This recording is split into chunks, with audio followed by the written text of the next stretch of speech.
ยินดีต้อนรับเข้าสู่พอดแคสต์ Fitness in Common พอดแคสต์แชร์ความรู้เรื่องสุขภาพและประสบการณ์ดีๆของ2อดีตเทรนเนอร์อยู่กับโปรค่ะอยู่กับเทนครับ We are here today with Sean B. Hiran, one of Thailand's most influential online personalities. In 2019, he received prestigious awards such as Tatler Asia Social Media and Marketing and Mass Media Communicator of the Year from Rangsit University. He is also a best-selling author on Amazon in the categories of Asian American poetry and Eastern philosophy. 4 years ago, Sean faced false accusations against him.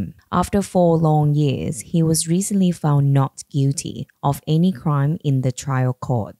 He joins us now to share his journey over these challenging years. Please enjoy this special English edition episode. Welcome, Sean, to Fitness in Common podcast. Well, congratulations on winning the case. Congratulations. We're so honored to have you here. Thank you, guys. Thank you for having me. It's been a rough, interesting 4 years, but we got through. And I can't wait to tell you guys like how I got through the time and everything that happened. Yeah. This is actually our first English version. Podcast. Yeah, English episode. So would you mind reintroduce yourself to our audience and who you are and what you do, what happened? Yeah.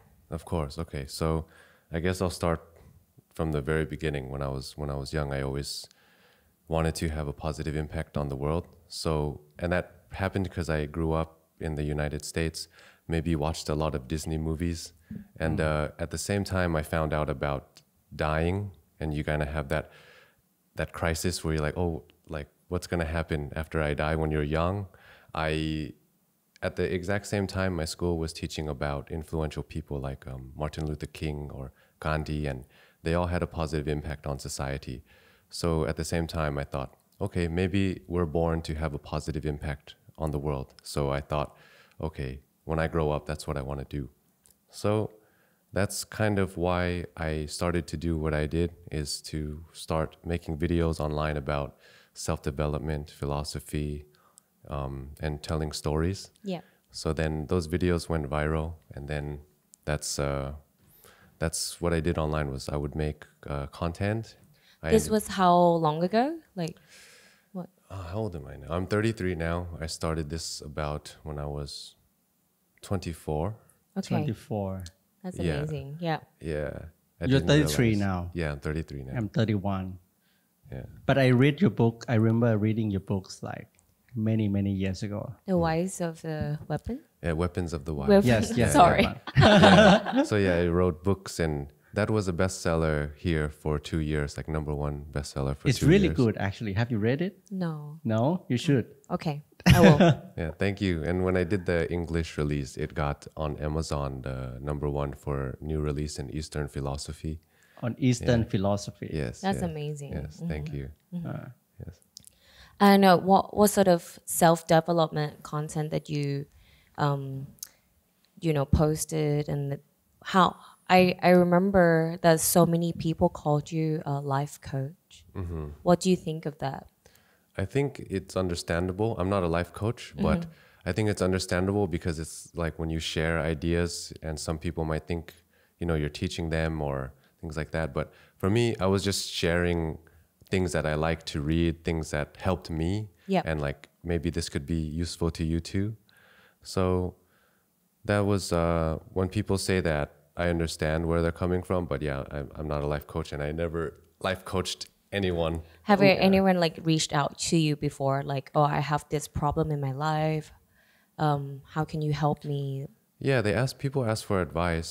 Yeah. But I never like got paid to give advice. Right. And I guess like life coaches, they receive money to do that. So what is a life coach in your opinion? Well, you have to be certified. You have to like take courses, take tests. And then your job is to, help people like find the answers within themselves. So, yeah, You didn't do that. I don't do that as a job. Like I do that, like I make content, sharing things that I like. And you light people up, light people days up, like help them, inspire them. Yes, yeah. And that's how I actually got to know you, basically from your self-development content, like inspiring content that I listened to you, that I got like, wow, that's such a good, saying, such a good speech or content. And I after listening to you, I feel, wow, I got a good inspiration, things like that. And that's how I got to know Sean actually. Okay. And you are from the book, right? I knew you from Facebook many years ago, and then I bought your book, and then I read your book. Yeah, thanks. Yeah. And now I get to interview you. Yeah. Awesome. So talking about winning the case, because this has been like 4 years. Yeah. What a roller coaster during that time. I want you to talk us through like what have you been through? How did you, cope with the situation? I think maybe you would recap for us like sure. the event. Yeah.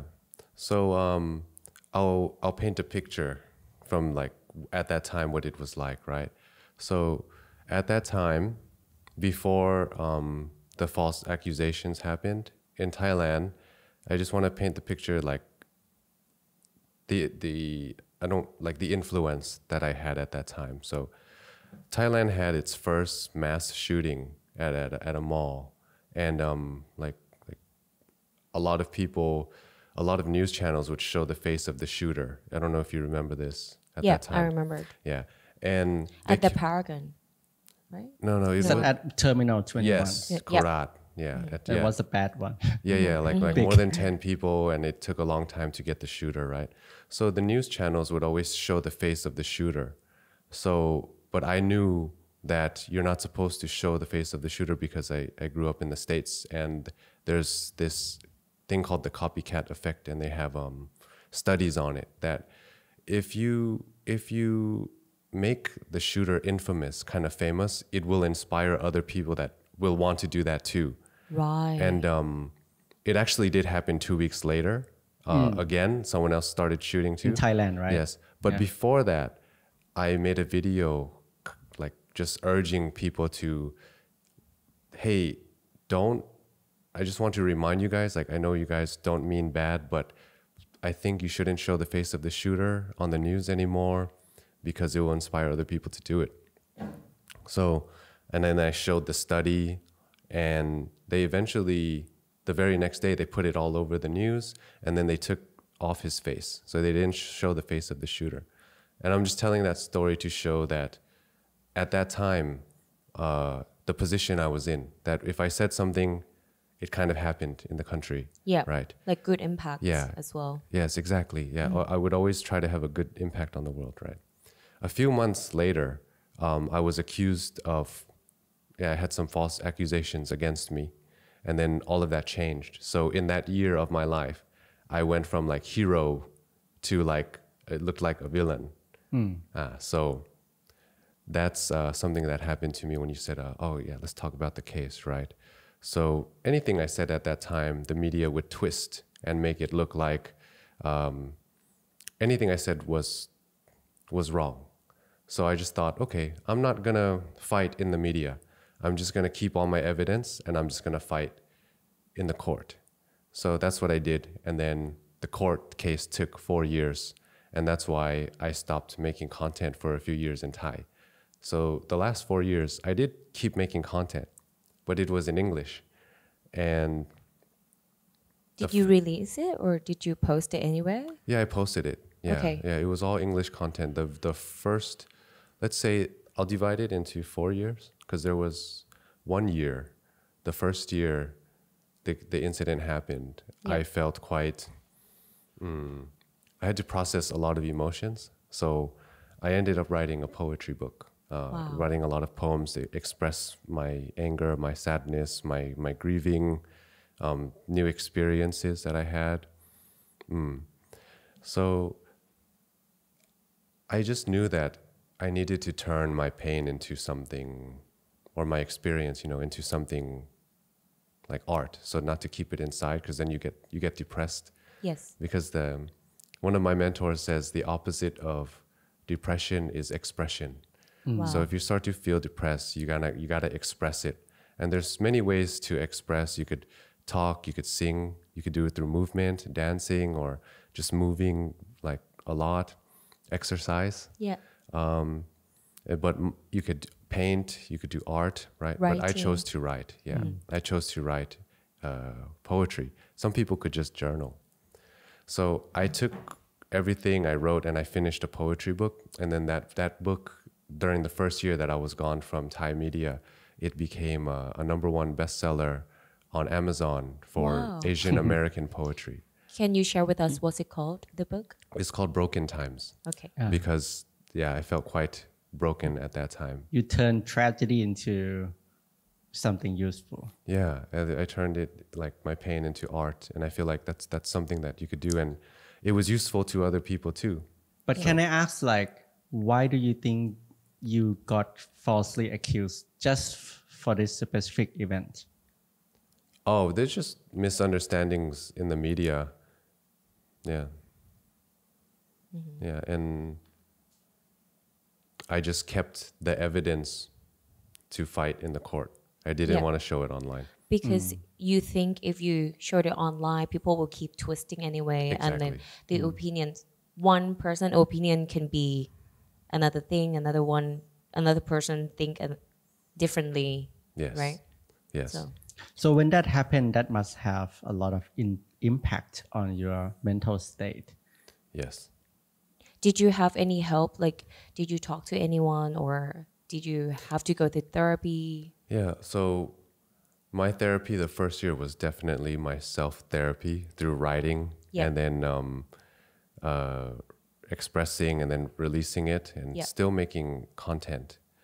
And you asked about people around me. Yeah, I had a big support group. So everyone that knew me, everyone that met me stayed with me. Like no one left, and they were all supportive and they all didn't believe the news.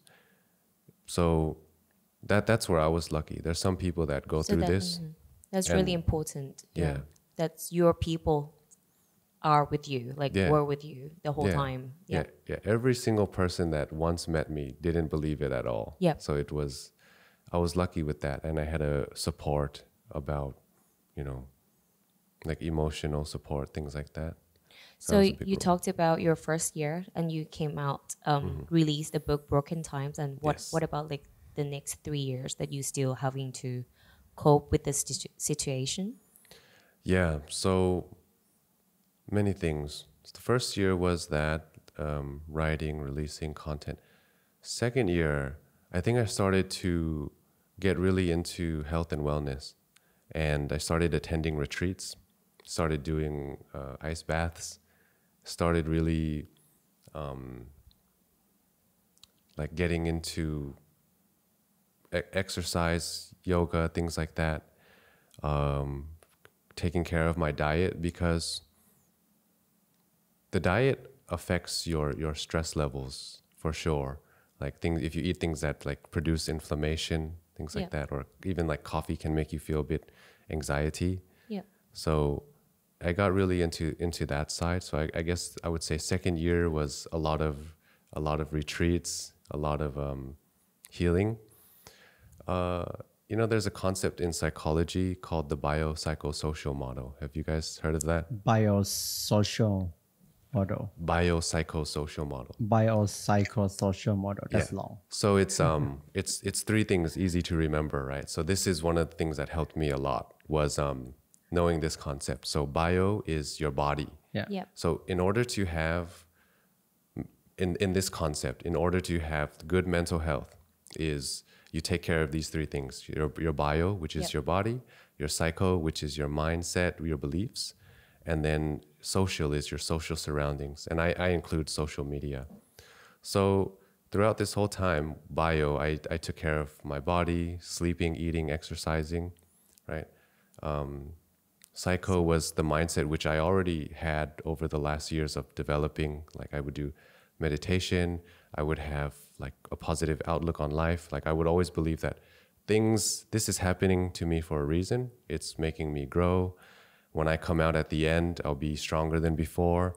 So that was already okay. So I was kind of missing the bio part. So that's why the last 4 years I really focused on the bio part. Like your physical health. Physical health From for sure. inside and Yeah. out. Yeah. And you Yes. can see he's pretty jacked, Yeah. I got bigger than before, right? much bigger. Nice. So it's working. Can see your shoulders, chest. Nice. Yes. And like the last 4 years, did you remove yourself from social media completely? Did you Yes. try not to read the comments or like what happened? What you did people disappeared post about completely. you? Yeah, the first thing is you don't read comments. That's like the number one rule. When you get to a certain point, you don't read comments. Yeah, because you don't want like some random person's. You wouldn't just randomly let some random person come and yell at you. And Maybe like, he got right? bored at home and then comment and then Yeah. So I just don't read, and then that's what my mentors say too. And every public figure I know that is at a certain level, don't read comments. It's like Joe Rogan. I listen to. He says that all the time. Like you're not supposed to read the comments. So yeah, you brought up the social part, right? So yeah, social media. I took a break because I know how it felt. How when celebrities, for example, let's say Britney Spears or Michael Jackson or someone that is perceived to get a little crazy, I felt what they kind of felt because I was on the news for maybe a few months. They were on the news for their whole life and they kept going and going.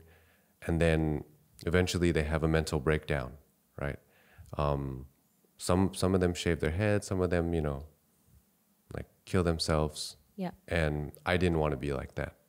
I didn't want to get addicted to drugs, alcohol, but I would get comments and people would tell me like, if I were you and that happened to me, I would have killed myself or I would have gotten addicted, And the retreats I went to, they say like, it's so good you didn't get addicted to drugs or alcohol, but I ended up getting addicted to health and wellness. I got addicted to ice baths and saunas. And you took those time to basically digital detox then? Yeah, and really focus on myself. Yeah. I would make content here and there, updating, or when I would release a new book. Yeah, I saw some of your English contents Yeah. during 4 years. Yes. Yeah. So it's important you take a break from the social media for me at that time. So that was complete, right? Bio, psycho, social, and also through the psycho was also me writing and expressing how I felt. So yeah, bio, you take care of your body. I'm just gonna summarize it for people watching. So bio, you take care of the body. Psycho, you take care of your mindset, your strong belief system, and then also being able to express yourself, right? Yeah. Like what I said, how I express through writing. Through broken times, right? Yes. It's in Thai? It's in English. Only English. Yeah. Because when it translates to Thai, the poetry becomes, it's quite difficult. Okay. Yeah. So, and then social, definitely having a supportive group of people around you, taking a break from social media. But I have a tip for that. If you like social media, but you need to social detox, is I created a different account. And I would only follow things that I like. Like I would follow doctors, I would follow inspirational pages, and I would follow like cute animals. Okay. So you can still like, instead of like going on Instagram and seeing everyone else's life or seeing things like that, you could see exactly only the things that you want to see. The good Right. things. The good for your mental health. Yeah. Right. So if anyone's struggling with that, I guess just take a look at your life and then just see which part you're struggling in. Like, are you struggling with the mindset, struggling with the physical, or are you struggling with the people around you? And if you're struggling with the people around you, you can seek professional help. You could go to retreats. Like if you don't have anyone that can support you or anyone like that gives you encouragement, professional help is really good. So the example I like to use a lot is when I trained by myself for like a year, I felt good, but my body didn't change. But when I had a trainer for like 2 or 3 months, Yeah. my body changed like really quickly. So if you try to heal yourself mentally for over a year by yourself, it could work. But if you want quick results, I would say seek professional help, go to retreats, see professionals, and then you'll be around supportive people. Like the retreats I went to, I'm still friends with everyone that I met at the Right. retreats. That's Yeah. nice. And that's in Thailand? Yeah, it was in Thailand, but it was an international retreats. Yeah. Yeah, international groups. So Is it like meditation retreat or? yeah, well, no, because I already did meditation retreats, and that's like really in like the mind for me. But I really wanted to get into the physical things, so I could give you examples. So I did breath work. I did breath work, like you breathe. I don't really know how to explain the breath work, but yeah, just look it up. And then breath work, and then TRE. Have you heard of TRE? TRE. It stands for trauma released exercise. Interesting. So this is what happened, because I was looking at videos or like reading about PTSD, because it would get to a point at night. I would wake up sometimes in the very beginning, because when news kept coming, I would wake up like, is there new news? I would wake up like that. And then I know I had PTSD, like a mild PTSD. Yeah. And like kind of traumatized if from I it. saw like YouTube or Facebook, I can't, it's like my heart starts beating fast. If I see someone around me on the phone, I'm like, because before at that time, are they talking about I would you? just get calls, Right? like calls all the time about this is going on about the news. And it's like, I went to test to see at a retreat, like, do I have PTSD? And then they said I have it to a certain extent, like a mild PTSD, right? And I took the test, and then the practitioner told me that, that after everything that you've been through and the tests that I see, I only see this test in people that are in the special ops, like special forces. So he said that he thinks that I was able to get soldiers. Yeah. Okay. That I was able to get through the time because of my meditation practice and all of the mindset and philosophy things that I've been practicing my whole life. So he contributed to that. But now there was new exercises that I needed to do to fully recover, right? So one of the things that happened was what I said, TRE, trauma release exercise, right? So the concept is this. This exercise, they believe that your body stores and remembers every emotion you didn't express. So fear, anger, and sadness, your body remembers. And the exercise is to release it, have it come out. So they have the technique to make it come out. And they found this exercise through, there was, I think, scientists in bomb shelters during one of the world wars, World War I or World War II, and they were in a bomb shelter. And every time a bomb would go off, they would see the animals shake and the kids shake, but the adults stay still. So then they realized that for some reason, we get to a point as adults where we don't express the fear or express the emotion. So it gets stuck in our body. So then they developed exercises that help you shake. So then help you express those emotions again. Yeah, but first you shake, right? Okay. And so when I was doing it, and I was doing it with my friends at the retreat, we were laughing because like our legs were shaking, and it was the way you do it, just like you're laying down. We were laughing at first because it was funny. Yeah. But then all of a sudden, like I started like tears, and a flashback would come, and I started like tears were running down my eyes. And I would see like the times I didn't cry, because when I was going through everything, the first year or two, I just kept going. I didn't stop. I didn't like. You try to be strong. Yeah, I had to be strong for the people around me. Yeah. And even when I wrote the poetry, I would cry sometimes, but alone, And I guess there were some things that moments of going through the drama that I didn't express myself. So through those exercises, I would see like, okay, yeah, I'm crying and the tears are coming. So that was one of the exercises that really helped me like express and like heal. Can you tell us like what the actual exercise is? Do you remember? Yeah, you do a few like leg exercises to warm up your legs, and then they have you lay down in a position uh, and then I don't really know how to explain it, like visually, like if the visuals come up. So they have you done the physical exercise. Yeah, like light physical exercise. Physical exercise. Yeah. So that was one of them. And one of the biggest things that I learned is our body can take stress to a certain point, and it's what takes it is our nervous system. In Thai, it's like ระบบประสาทอัตโนมัติ right? So the practitioner at the retreat told me that even though you could handle all of this stress and you've been through all of this, he said that your nervous system is like shocks of a car. So you keep driving your car and then you get like you hit a bump and it takes the stress for you, right? But over time, this spring, the shock, can wear out. And then one day you go drive over a bump and then your car just like, gets wrecked because of that. So they said the same thing about the nervous system. Like you can keep taking stress and then one day it breaks and you have a mental breakdown or you start to have panic attacks. Right. And one of the people that really helped me through this was hearing Woody. He talked about that he started having panic attacks.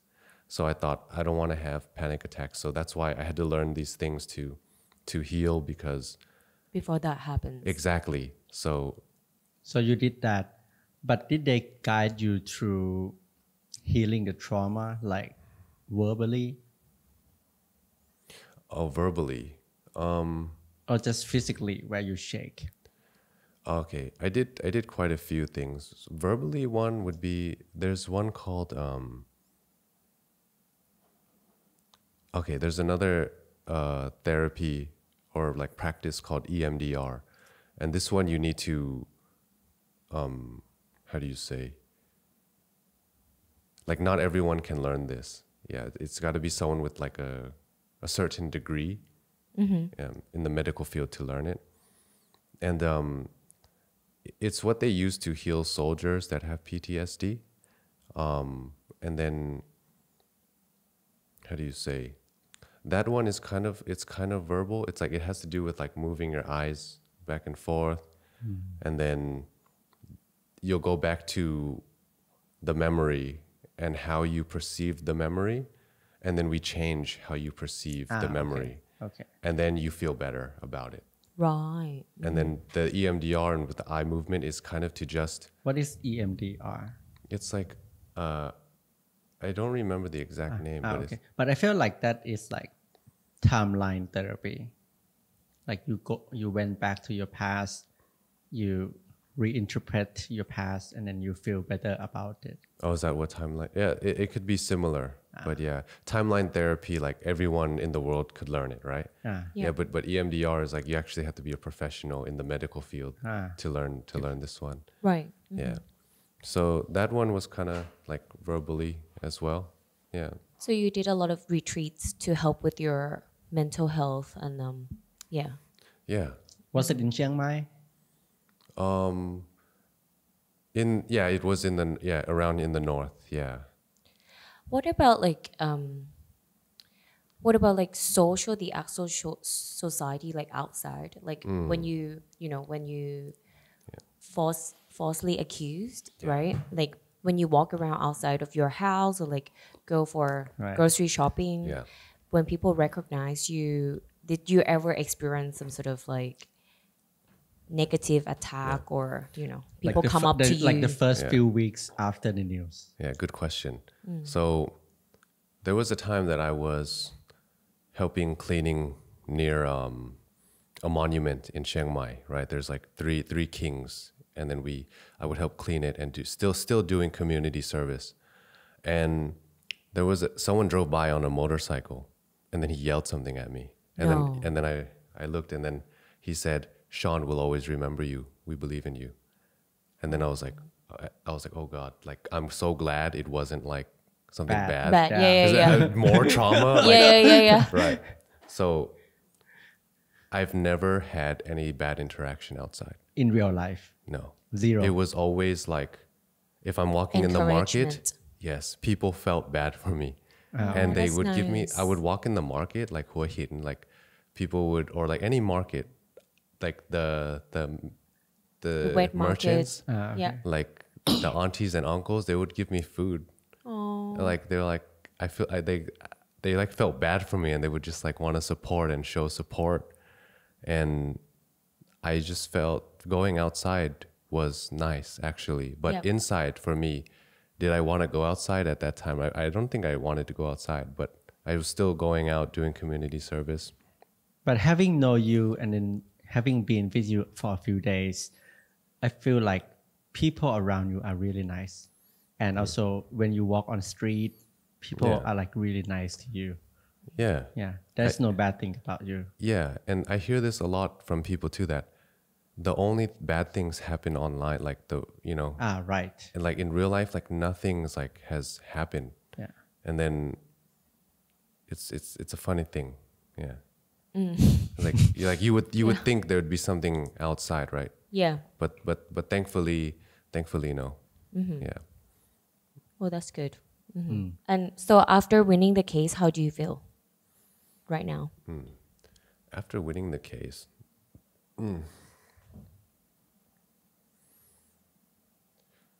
for me, after winning the case, I feel like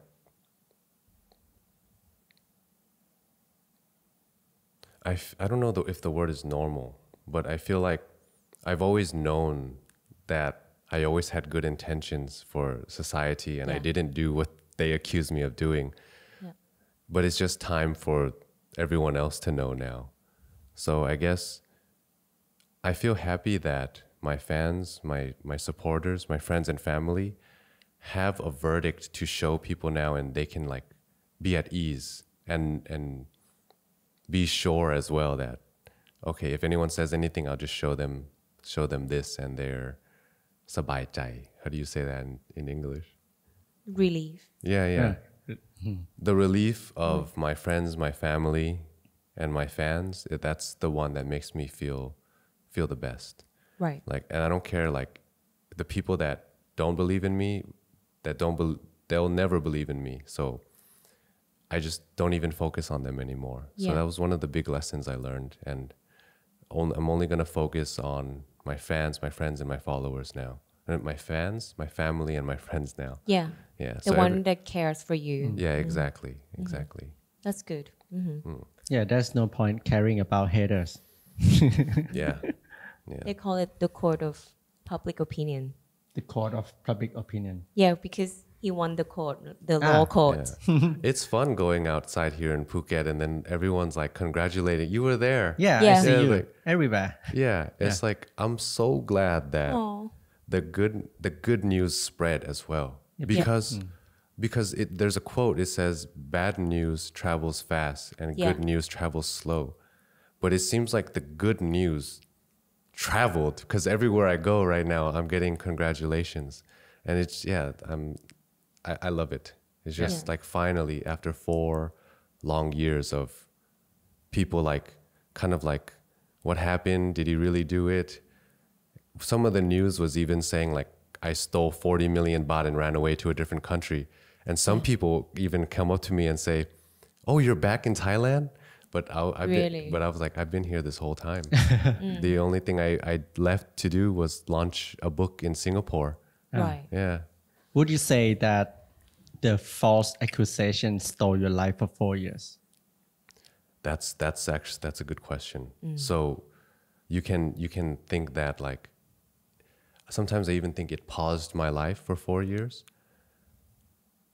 but actually it like molded me. It was like, I don't want to say like I'm a diamond, but you know, carbon, when it's under pressure for so long, it becomes a diamond, right? So I came out of this situation like way more healthier, the healthiest I've ever been in my entire life, right? And I feel like the most mentally strong I've ever been in my entire life.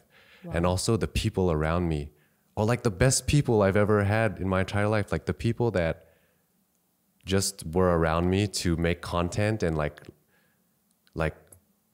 become more famous with me. Yeah. Right. They're like gone, and all that's left is the best people.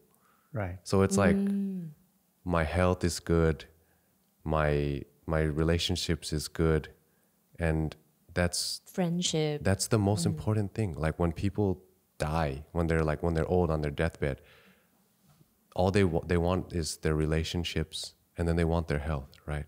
So what I learned is, it's a really cool quote that I heard, is a healthy man wants 10,000 things, but an unhealthy man wants one thing. You know what it is? It's his health. His health. All right. Let me rephrase it. A healthy man wants 10,000 things, but a sick man only wants one. He wants his health back. So that's the most important thing. So I came out of this whole thing like way the healthiest I've ever been in my entire life. So if I were to answer your question and you say like, did it like take away my life? I feel like they tried to take away my life, but they failed, and I became stronger than I've ever been. You became a diamond. Right. That's the Diamond. perfect hero journey. Yeah, right. Like you have struggles Yes. and then you come out stronger. Yeah. So it's like they made me stronger, but do I have scars? Yeah, I do have scars, but what soldier, what warrior doesn't have scars, you know? And I think difficult times, yeah, like that quote, difficult times make strong men. That's So true. I mean, yeah. if I were to say anything to those people, yeah, thank you for the difficult times. So What What's- is your plan what's next for Sean? for then? Sean after 4 years? All the life lessons, the retreats, then Yeah, right. teach you. Great question. So I was one of the best pieces of advice I got was when I was feeling like lost, like what am I going to do when I come back, things like that. One of my mentors told me, you had a vision for the man you wanted to be in your 20s, right? I wanted to have a positive impact on the world through philosophy, self-development, and stories. Now he said, now you need a vision for the man you want to be in your 30s. Okay. So then I had to think about it. The man I want to be in my 30s, I still want to have a positive impact on the world, but I want to do it through health and wellness, and maybe some self-development here and there. But the last 4 years, health and wellness saved my life, right? Doing ice baths, doing saunas, exercising, stretching, doing all of these practices that is really good for your mental health, the bio part of the biopsychosocial model, alongside with the mindset, right? So that's why in Chiang Mai, and hopefully this is the first place, and we branch off to other places, I'm opening a health and wellness space that has all of the things that helped me. So I'm going to have a cold plunge, ice bath. I'm going to have a sauna. I have calisthenics. You could do pull-ups, dips. I have a Pilates machine there. So I'm going to start, compared to other places, this is small. So I'm going to start small. But I always see like people keep expanding, you know? So I want to make a place where it's kind of like a social wellness. So you can get it all here. Like you could heal the bio part. The people there will be super cool. So you have the social, you have the support there. And then the mindset, I have some quotes. And I'll even have quotes from my newest book, which is called Three Friends of Winter. And there's one quote in the book that it says, because I really felt this before, was, wait, hold on. Let me think. What's the quote? I'm going to paint a quote on the wall there, but I don't remember which one I'm painting. On the wall at the sauna. Yeah. So you do sauna and then you read a quote. Yeah, there's going to be nice. To get your mindset right. Exactly. While you like in your cold bath. Ice bath, yeah. Yeah, ice bath. Exactly. I'm not gonna. I don't think I'm painting this exact quote, but I just remember this quote from the book. So there's 3 characters in this book, right? And there's the red panda will ask the tiger. The tiger's hanging off of a bamboo tree, and he's gonna fall into the water. And then the red panda and the turtle ask him, "Do you need help?" And the tiger says, "I'm strong in many ways, but sometimes I'm not strong enough to ask for help." So that's a direct experience from me because the last 4 years, I didn't ask anyone for help until it got to a certain point where like I'm about to fall off of that bamboo tree, right? And I just feel like there's nowhere to go. And luckily I mentioned it to one person. His name is Jack. And then Dr. Jack, he helped me get through this really hard time as well. So I love that guy. And I just want to encourage people that I know it's going to be difficult when we're struggling to ask for help, but it's one of the best things I ever did. So yeah, don't be afraid. Don't be afraid to ask for help. Ask for help. Yeah. Would you host any sort of retreats at your wellness center? For sure. Yeah. I'm sure there's a lot of people ready to attend and quite a few people that want to help what's that? Like help run the events as well. Yeah. I have a team too. I have like a lot of my friends are like psychologists and well-being psychologists. Yeah. Like personal trainers, yoga instructors, things like that. So it's like perfect. So That's exciting. Yeah. We'll be first customers. Yes, please. 10's already stayed there once. Yeah.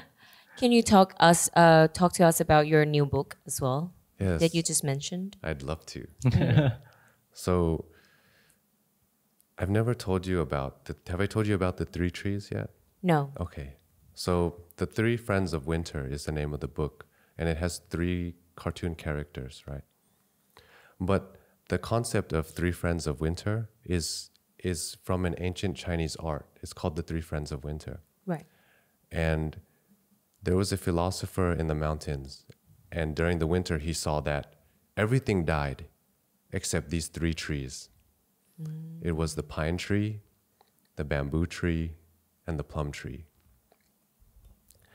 The pine tree can live up to thousands of years, right? Like I think the oldest one is 5,000 years old. The bamboo tree is strong and flexible. And then the plum tree, when it blooms, it's beautiful. It's like a sakura tree, and it's like red, pink, things like that. So these 3 trees represent enduring and having resilience through really rough times where everything is dying, and maybe that tree almost dies as well, but it survives to the next season. Right. So the last 4 years, there was times that I felt like I was dying, but I made it through the next season, and it's been 4 years. It's like an Olympics, Yeah. Like the Olympics happens That's every 4 so years. true. 4 years, yeah. That's Yeah. like a degree. Yeah. Right, exactly. So like when I was going through mine, this might have been like one of my colleges, Yeah. right? Like a kid Your started PhD. a kid started university. Yeah. And finished university by the time that I actually finally got my case was finished. Right. So yeah, Life University. That's amazing. Life Yeah. University. So there's a pine tree, bamboo tree, and Yes. the last one? Pine tree, bamboo tree, and a plum tree. So I wanted to give this character and this art, I wanted to bring it to life. So I made 3 characters. The turtle represents the pine tree because turtles live long, Yeah. and it represents wisdom as well, that tree, the pine tree. So the turtle, the character he's old and he's wise, so he'll answer all the questions. The bamboo tree is the tiger because tigers are strong, but they're also flexible, just like the bamboo tree. Right. And then the plum tree is beautiful, colorful, positive, right? That's what it represents. Positivity during the hard times. So that is a red panda. Okay. So the red panda is like this cute orange creature that's like, it just looks really positive. So these 3 will journey together, and they'll keep having conversations. Some are funny, some are light, and some are deep, like when you need to ask for help, like that. So more like a adult comics, would you say? Or this type of book is called all ages picture book. So All ages adults picture will books. read it and get something, but also kids will read it and get something. right, So it's like a family-friendly book. depends on how you interpret it. Or Yes. Each page is a question and answer. So it's quite an easy read. So for example, another one is the tiger will ask, what's more important, kindness or strength? And then the turtle answers, kindness is strength. So it has like these like, that's so powerful. Kindness is strength. yeah. I remember now you showed me the mock-up of the book. Oh, right. Yeah. Yeah. Yes. So the pre-order should be out by the time this podcast is available. Okay, Yeah. perfect. Every single page is a reflection of my life in the last 4 years. And that will be available online? It will be available. I think I'm going to release the Thai version first, and then the English version. the English version. I'm talking to some publishing companies that could get it around the world, and that takes time. So, yeah, the pre-order version would be for Thai for Okay. sure. Okay. Can we be the first? Yeah. For sure. Yeah. For sure. So you wrote this during your 4 years. Yes. Okay. And writing is always like you collect experiences, and then when you write it, sometimes it takes like a month only to write it out. But the long part is the collecting the experiences and the emotions. How can I ask you your writing process? Like, how do you develop this practice? Is it daily? You write daily when you wake up or before you go to bed? How do you filter good ideas? So my writing process seems like very like เหมือนอารมณ์ศิลปิน It's just like I don't know how to say that in English, but It's just by emotion. Whenever you want. yeah. So what always happens to me and everything I write is that the writing part is really short. It could be like weeks, a month, or 2 months. But the long part is I have to collect experiences. So I have to like either go through a very hard time, or I have to live like my first book, Weapons of the Wise, is collection of my favorite ideas from when I'm a teenager up until my mid-20s. So that's the long part, is to take that. And then the easy part for me is to digest and then process all of those ideas onto the paper. So that I would say that is my writing process. Yeah. And you write on paper or you write on computers? Digitals? It depends. Sometimes I'll write, sometimes I'll type. Yeah. Sometimes I'll like just record it and then it like types out the words. Yeah. I want to go back to like all of those 4 years that you overcoming of your struggles, your obstacles. I want to ask you for some advice, like for our listeners, for our audience, who right now probably experience some sort of stress in life and kept it in their body, never express it. Do you have any advice for those people who want to overcome some sort of stress in their life? Yeah. So I already talked about the biopsychosocial model. Like just briefly, I would summarize, just look at those 3 aspects: the bio, the body part; psycho, the mindset, the beliefs, the expression; and then the third would be the social part. And you just look at those 3 and see which part are you lacking, which one needs more balance. And for me, I see a lot of the time it's the social, it's the bio part, right? But if you're in a toxic environment, yeah, you definitely need to like be around more supportive people.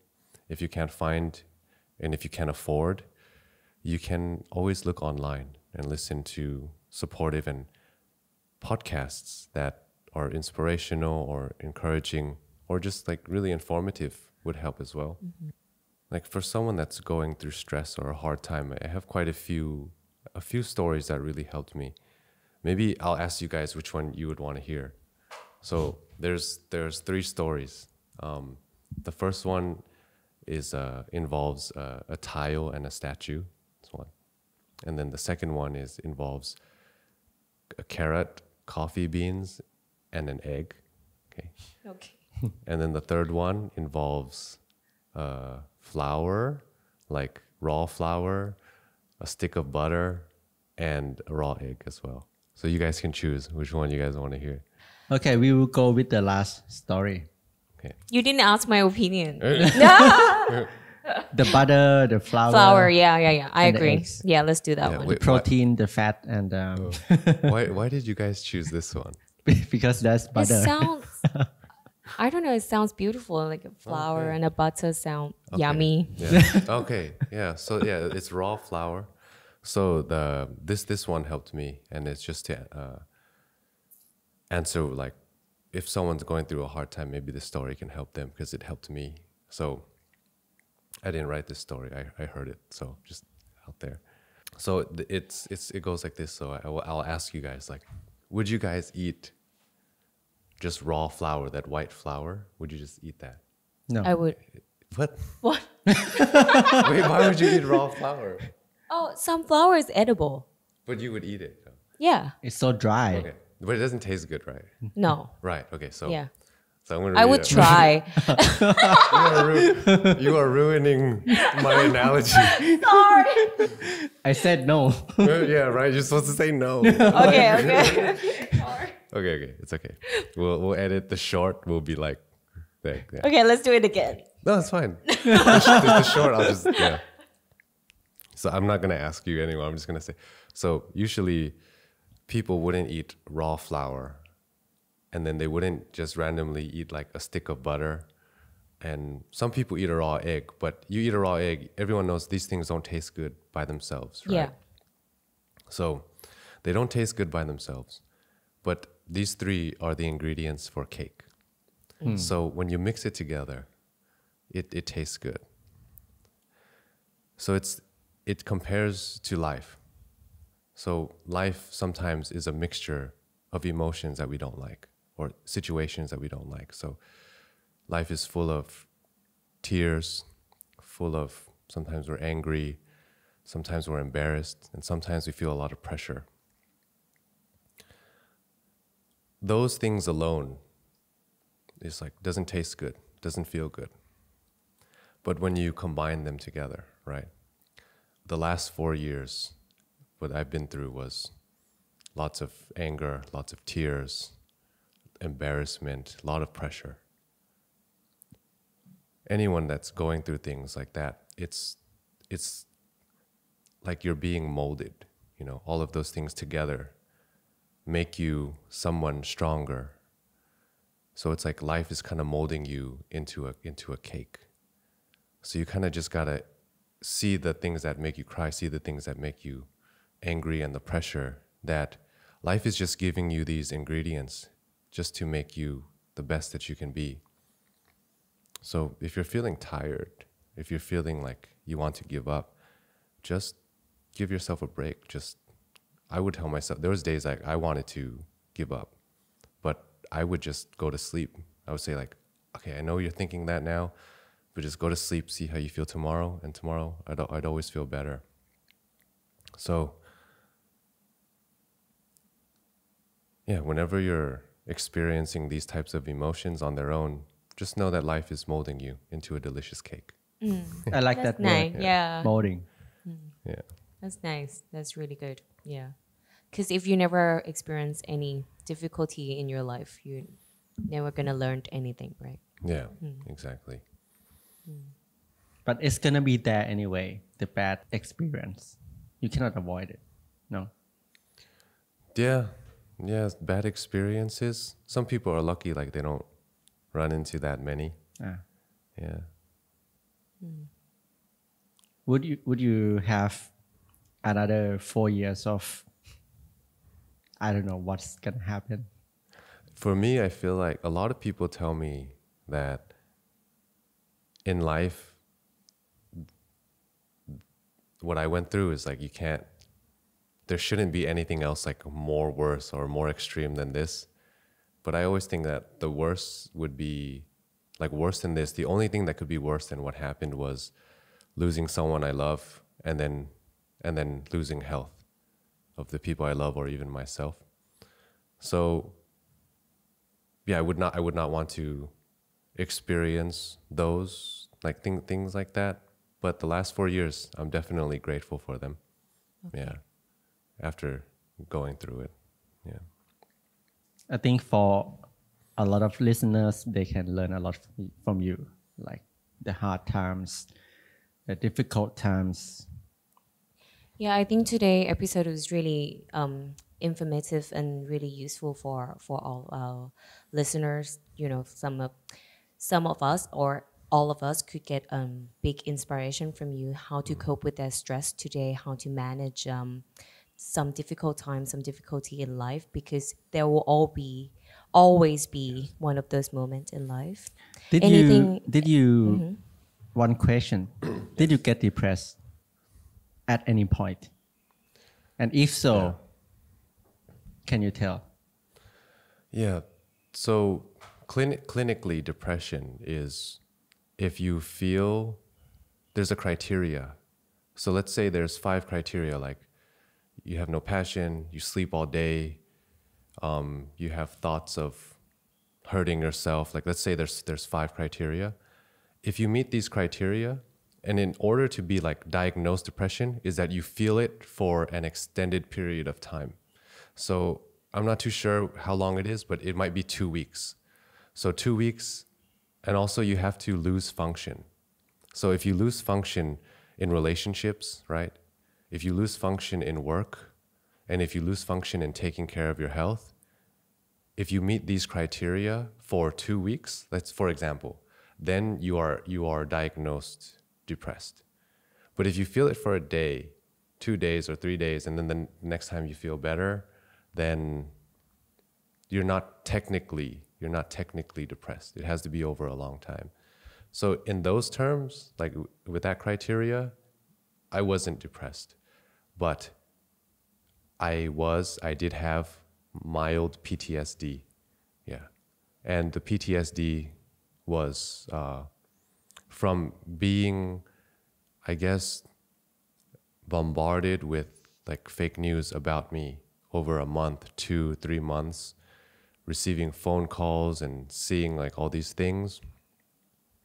So no depression, just PTSD. Yes. You are strong, like to have a lot of fake negative news saying bad things about you, and you still stay strong and made through it. Thank you.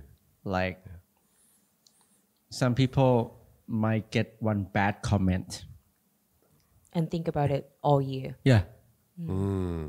What advice would you give to some of us who listen to just one negative comment, maybe from friends, from family, or I don't know?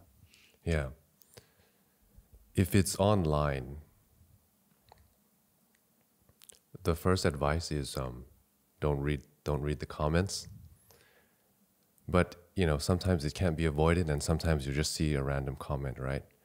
But if I were to give advice about this, it would be in the form of a story that helped me as well. So one day there's a bird sitting on a branch singing, right? And one day a guy walks by and he says, like, "Oh bird, like that song is horrible. Like, what are you doing?" And he throws a rock at him, and the bird just looks at him, looks away, and starts singing again.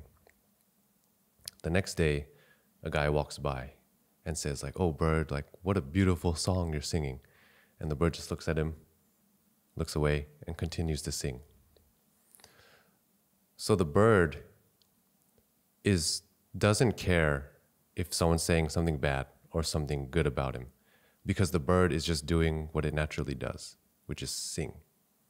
So I feel like I loved what I did, and I was being myself all the time. So if anyone commented on me, like good or bad, I was neutral with both, because I'm just being me. I'm just telling stories that I like or philosophy that I like. and I'm just like doing things that I like exercise, right? So I feel like if you want to be able to be neutral with negative comments, you first have to practice being neutral with positive comments. So if someone says things and like, oh, you're really good at this, I love this story, you changed my life, you feel good, but then come back in the middle and just be like, that's their opinion. Like, I'm just doing what I like to do. And then once you're able to do that, when someone says something bad about you, you could do the exact same thing. Is that, oh, okay, that's their opinion, and I'm just doing what I like to do. And sometimes it's just crazy people that comment bad on every person's post. Yeah. So, you know, it's like don't take it personally. And also another idea is some people comment because they want to get like people to like their comment, right?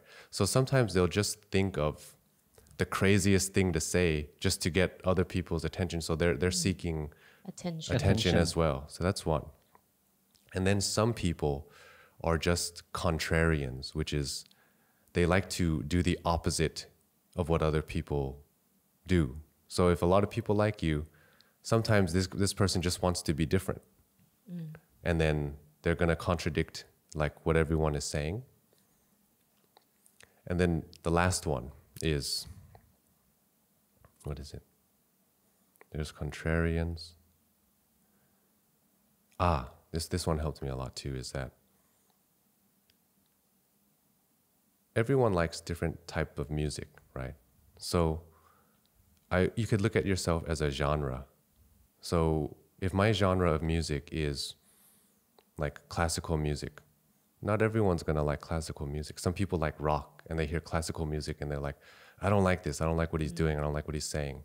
But maybe they'll listen to some other speaker and he's like more like hardcore, so he's like a rock style. So they resonate with him. So you don't take it personally when someone's saying negative comments about you. It's just that they like a different genre of music. Yeah. That's really good way to explain it. Yeah. Because you can never please everyone, right? Yes, exactly. Make everyone like you or love you. Yeah. That was a good question. It made me give a nice answer. Yeah, you really Good stories. Really nice answer. The bursting story. Yeah, what did you like about that one? Huh? What did you like about I think I've heard that before from you, from one of the content. Yeah, you did that, right? I'm sure it's in my book. Yeah. Or on your book. Yeah. I like it. Like you just do what you do, your duty, your job. Exactly. Yeah. Anything else you want to share with us today besides everything that we asked? Everything seems good. I just wrote down that the tile and the statue and then the coffee beans ones. I could tell. Like, sure. Because it could help people. Maybe you could just put it as like a reel or something. Yeah. But you guys asked everything you wanted to know already? I think so. I think the media should change how they address you.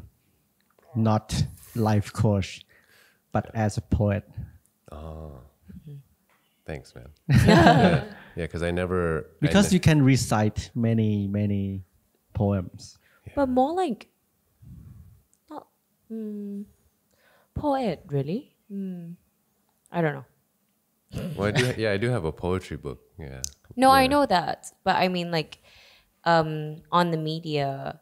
Well, you are many things. You motivator, Right. like you speaker, and like Because life coach has life coaches, negative. Yes, negative feeling perception. in it. Oh, like in the Thai culture, life coach. In Thai society, it's like a bit negative. Wow, really?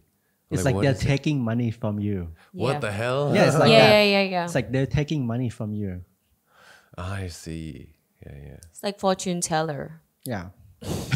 Damn, it went to that. Wow. It's not positive in Thailand. Oh my God. When you hear the word life coach, he's a life coach. Yeah. It's not. So technically, I could sue them Like if they keep saying this, because never have I said I'm a life coach. Because you never get paid for giving advice. Yeah, and it's like in Thai it would be หมิ่นประมาท. If that word is a negative word and they keep saying it, I could technically sue like every channel or every person. But I don't know with like you can sue or not because มันก็มี life coach ที่เป็น life coach จริงๆป่ะที่แบบ with genuine and positive genuine You know, like CK is also addressed as life coach, and he came out and said, "No, he's not life coach." อ๋อจริงเหรอ But no, really? No matter how many times you say it, they're gonna keep calling you that. That's why I'm even thinking like, hey, should I go get certified in life coach and just be like the master of life coach? Oh, really? Like just to like feed, just to play into it. Yeah, that's something I used to do. Is like I would play into it, but then it's like playing with fire. Yeah, for sure. yeah. All right. Do you wanna end it or do you want to tell you tell the story? Or do you want to? Yeah, I guess there's two more that I think would be helpful for people. Yeah. I mean, we'll edit my part. Yeah. So, this is another story that really helped me was the story of the tile and the statue. Have you guys heard this one? Okay, so one day there's a museum. There's a tile and then there's a statue. The museum closed, everyone left. And the tile asked the statue, he says, "We come from the same quarry and the same person cut us. But why are you a statue and I'm a tile?" Right? The statue then says, "Don't you remember? I had to get thousands of cuts. I had to get sculpted. I had to get molded. I had to endure so much. But then when you got cut the first time, you had enough. You only took 4 cuts, so you're a tile." So when I heard that story, it's just saying like sometimes life is going to like cut you, it's going to beat you, but it's just molding you into something different, into like your own version of your own statue. Thank you so much for sharing this with us today on Fitness in Common podcast. A lot of good lessons. Yes, so many good lessons, so many inspiration, things to learn, how to manage without stress. Yeah. So good luck with your new book and your sauna and wellness project. Yes. That will be in Chiang Mai. Yes. Correct. We will join you. We will definitely go support you. Or should open this month. Okay. All right. Thank you so much for today. Yeah, thank you guys. Thank you. ขอบคุณเพื่อนๆที่ฟังพอดแคสต์ Fitness in Common มีคำถามอะไรสามารถคอมเมนต์เข้ามาคุยกันได้นะคะ ถ้าชอบพอดแคสต์ Fitness in Common สามารถสนับสนุนพวกเราได้ด้วยการกด subscribe บน YouTube กด follow บน Spotify และอย่าลืมไปให้ rating 5 ดาวที่ Apple Podcast ด้วยครับมันจะช่วยพวกเรามากๆเลยนะคะแล้วถ้าใครยังไม่รู้พวกเรายังมีคลิปสั้นๆใน Instagram และ TikTok ด้วยค่ะฝากไปติดตามกันด้วยนะคะแล้วเจอกันเอพิโซดต่อไปค่ะ